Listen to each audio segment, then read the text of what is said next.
오늘은 역대하 8장 1에서 11절 말씀으로 은혜 나누도록 하겠습니다. 역대하 8장 1에서 11절입니다.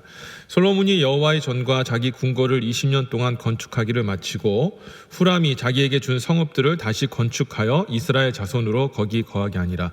솔로몬이 가서 하맛 소바를 쳐서 취하고 또 강야에서 다드모를 건축하고 하맛에서 모든 국고성을 건축하고 또 윗 벳호른과 아랫 벳호른을 건축하되 성과 문과 문빗장이 있게 하여 견고한 성읍을 삼고 또 바알랏과 자기에게 있는 모든 국고성과 모든 병거성과 마병의 성읍들을 건축하고 솔로몬이 또 예루살렘과 레바논과 그 다스리는 온 땅에 건축하고자 하던 것을 다 건축하니라. 무릇 이스라엘이 아닌 헷 족속과 아므리 족속과 브리스 족속과 히위 족속과 여부스 족속에 남아있는 자 곧 이스라엘 자손이 다 멸하지 못하였으므로 그 땅에 남아있는 그 자손들을 솔로몬이 역군을 삼아 오늘날까지 이르렀으되 오직 이스라엘 자손은 솔로몬이 노예를 삼아 일을 시키지 아니하였으니 저희는 군사와 장관의 두목과 그 병거와 마병의 장관이 됨이라. 솔로몬 왕의 공장을 감독하는 자가 250인이라 저희가 백성을 다스렸더라. 솔로몬이 바로의 딸을 데리고 다윗성에서부터 저를 위하여 건축한 궁에 이르러 가로되 내 아내가 이스라엘 왕 다윗의 궁에 거하지 못하리니 이는 여호와의 궤가 이른 곳은 다 거룩함이니라 하였더라. 아멘. 오늘 여러분과 함께 영의 눈으로 멀리 보라라는 제목으로 말씀 전하겠습니다. 자, 오늘 본문인 역대하 8장은요. 솔로몬이 20년 동안 성전과 자기 궁궐 그리고 많은 성읍들을 건축한 그런 내용들이 기록된 말씀입니다. 솔로몬은요 20년이라는 긴 시간 동안에 여호와 하나님 성전을 열심히 건축하였습니다. 하지만 그 기간 동안에 여호와 하나님의 성전만 건축한 것이 아니라 다른 것들도 함께 건축을 하게 됩니다. 2절에서 보면은 후람이 솔로몬에게 준 성읍들을 재건축했고 또 4절을 보면 광야에서 디드모를 하마세에서 국고성을 또 5절을 보면은 벳호른을 건축했고 또 바알랏에서 국고성, 병거성, 마병의 성, 또 예루살렘 성과 레바논 땅에 많은 성들을 건축하였다라고 기록이 되어 있습니다. 자, 그런데 11절을 보면요 솔로몬이 특별한 건물을 건축했다고 기록이 되어 있습니다. 그 건축물은 다름이 아니라 바로 솔로몬의 첫 이방인 아내였던 바로의 딸을 위한 궁전이었죠. 솔로몬이 바로의 딸을 데리고 다윗성에서부터 저를 위하여 건축할 궁에 이르러 가로되 내 아내가 이스라엘 왕 다윗의 궁에 거하지 못하리니 이는 여호와의 궤가 이른 곳은 다 거룩함이니라 하였더라. 역대의 기자는요 솔로몬이 자신의 이방인 아내인 바로 왕의 딸을 위해 궁전을 지었다. 그리고 그 이유가 바로의 딸은 이방인이기 때문에 하나님의 법궤가 머무셨던 다윗성에 머물 수가 없었기 때문이다 라고 말을 했습니다. 바로 왕의 딸을 위한 궁전이 크게 다른 건축물은 하고 비교해서 특별한 것은 아닐진데 왜 역대의 기자는 솔로몬이 바로 왕의 딸을 위한 궁궐을 만들었다는 사실을 이렇게 따로 구별해서 기록해 놓았을까요? 그 이유는요 솔로몬의 치명적인 이 영적 실수에 대해서 지적하기 위함이었던 것이죠. 그 영적 실수란 무엇입니까? 솔로몬이 우상 숭배를 하는 이방 여인을 아내로 맡게 됨으로 인해서 우상 숭배로 가는 길을 스스로 열어버렸다는 것입니다. 아내로 맞아들인 그 여인이 하나님을 모르는 이방 여인이기 때문에 거룩함을 위해서 이방인 아내를 위한 성을 따로 지은 것이라고 그렇게 기록이 되어 있지만 실은 솔로몬이 영적으로 좀 더 깨어 있었다면 처음부터 이방인 여인을 자기 아내로 맞아들이지는 말았어야 됐다는 것이죠. 물론 바로의 딸을 아내로 맞은 것이 당시 솔로몬의 정치적인 계산 때문에 그렇게 결정이 된 것이라 또 많은 신학자들은 이야기하고 있습니다. 아무리 애굽의 국력이 약해졌다 할지라도 여전히 애굽은 지중해 지역의 큰 강대국이었기 때문에 그 나라와 화치를 맺기 위해서라도 그 바로의 딸과 결혼할 필요가 있었다라는 이야기죠. 새롭게 부상하고 있는 이스라엘과 관계를 잘 맺기 위해서라도 애굽의 바로 왕도 이전에 종되었던 민족의 왕에게 자기 딸을 내어주는 일은 쉽지 않았을 것입니다. 그럼에도 바로의 딸을 내어주게 됐죠. 하지만 무엇이 됐든 이스라엘의 국력이 강해져서 애굽의 그런 바로의 딸과 결혼할 수 있었다 할지라도 솔로몬이 더 영적으로 깨어 있었다면 이방인이요 우상 숭배자였던 그 이방인 아내를 맞아들이는 일을 당장에 하지는 않았을 거라고 저는 그렇게 생각됩니다. 결국에는 이 일로 인해서 자기 자신이 우상 숭배하는 일에 미혹이 될 수 있다는 것을 이 솔로몬은 알지 못했던 것이죠.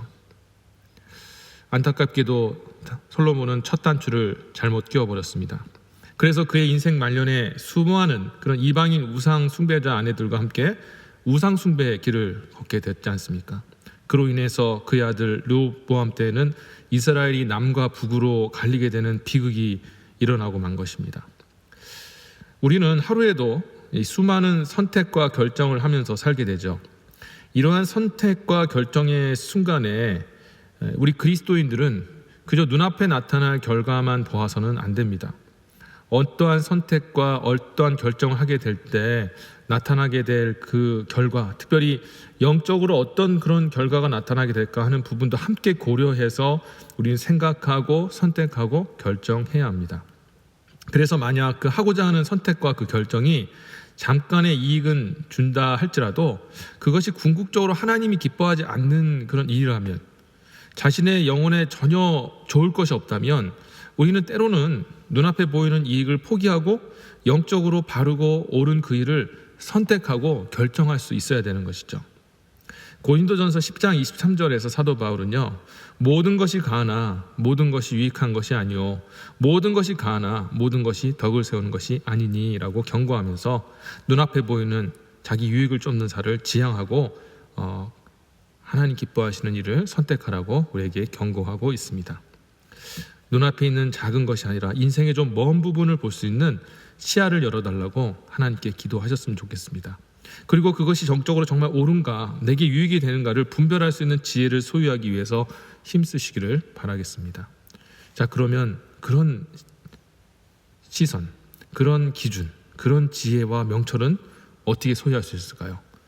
하나님의 말씀을 통해서 할 수가 있죠. 하나님의 말씀을 많이 읽고 묵상할 때에 우리는 진리를 깨닫게 됩니다. 그리고 그 진리를 여러분들의 그 머리와 마음과 영혼에 체화시켜야 됩니다. 특별히 하나님께서 주신 이 진리의 말씀을 순종해서 그 진리가 맞다라는 것을 체험을 통해서 경험하게 되면 그것이 사람의 마음속에 영원토록 남게 되는 것이죠.